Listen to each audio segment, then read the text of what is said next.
So here is my Chinese top 10. I mean, where do I even start? China is one amazing country, home to some of the world's most fascinating landscapes. When you look at China from a map, you realize how massive it is. It shares its borders with 14 other countries, which is more than any other place on Earth. China's landscapes range from the Himalayas to the oddly shaped Karst Mountains. Now, I really enjoyed making this video, and I can't wait to share with you some places the outside world rarely sees. Let's start this video off in the magical mountains of Zhangjiajie National Forest Park. Hope I said that right. Now, located in the Hunan province, this forest is home to some of the world's most bizarre scenery. The park is full of these rock pillars that ascend from the forest floor. They are covered in lush vegetation and often misty clouds, adding to their magic. Now, these rock pillars are the inspiration behind the floating mountains in the movie Avatar. One of the most notable features of the park is the Hallelujah Mountain. It's the tallest pillar in the park with a height of over 1,000 meters. Now, to get around the forest, you can take cable cars or do plenty of hikes through these majestic mountains. Afterwards, we're going to head to the province of Sichuan. Now, located in southern China, Sichuan is an incredible province home to some of the country's best scenery. One thing in particular that I love about Sichuan are its mountains. They remind me of the Italian Dolomites, and honestly, these mountains rival the beauty of the European Alps. I mean, just absolutely incredible here. Almost feels like you're in Switzerland or something. Some impressive mountains include Mount Sikinyang, which is about 5 hours drive outside of Chengdu. There's also the Genyan Massif in Litang County, which hosts some of the world's most unexplored peaks. I mean, I just want to drive around and explore all the mountains and wild terrain here. Now, another incredible mountain location is in Daocheng and Yading. It's considered to be the ancient heartland of the mythical Shangri-La. Now, you can visit the Yading Nature Reserve to marvel at alpine lakes and towering peaks.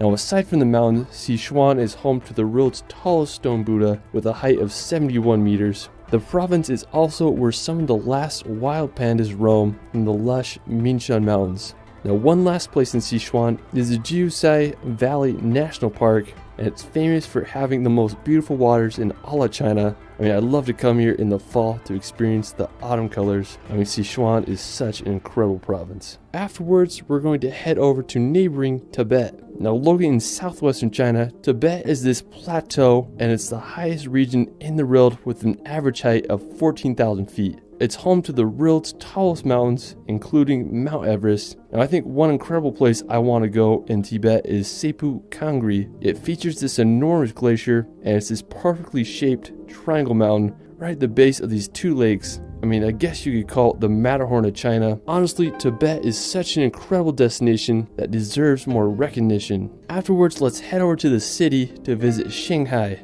Now, located right on the central coast near the Yangtze River, Shanghai is China's biggest city with a population of 25 million. It's a global center for finance, education, and trade. One thing I love about Shanghai is the waterfront along the river, when you can walk along it and just marvel at Shanghai skyscrapers. Now, the tallest building in the city is the Shanghai Tower with a height of 2,073 feet, making it the second tallest building in the world. Now, after Shanghai, we're going to head over to the Yellow Mountains, also called Huangshan. The Yellow Mountains are a set of peculiar shaped granite peaks, famous for its mystical views and sunrise. Now, the mountain range is located about a 5-hour drive from Shanghai, making it a very popular destination. These mountains have been a source of inspiration for artists and poets for thousands of years, with over 20,000 poems written about them.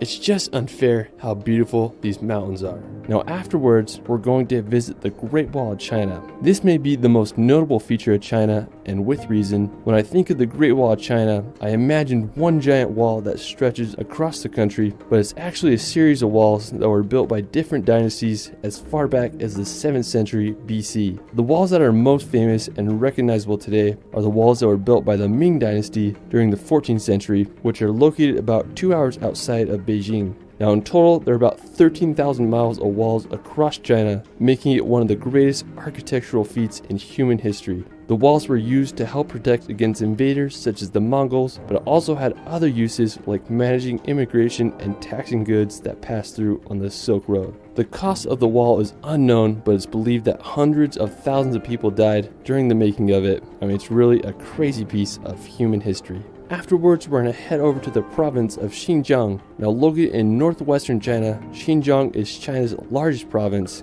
I mean, the area is just truly massive. It borders 8 countries such as Russia and Pakistan. Now, the landscapes of Xinjiang varies from towering mountains to open grasslands. One of the more peculiar places is the Tarim Populus Euphratica forest. It's this strange forest full of ancient trees on the edge of the Taklamakan Desert. I mean, it doesn't even look real. It reminds me of those water-filled sand dunes over in Brazil. I mean, truly such a bizarre location. Now, another one of my favorite places in the province is the Tian Shan Mountains. They are a mountain range located not just in China, but also in Kyrgyzstan and Kazakhstan. These boast some insane terrain with 2 peaks over 7,000 meters. Another incredible feature of northwest China is the Yardang landform groups. They are some of the most peculiar rock formations I've ever seen. Their unique shape is due to millions of years of wind erosion. I mean, pretty cool if you ask me. Now, afterwards, we're going to head over to Luoping. Now, located in the province of Yunnan,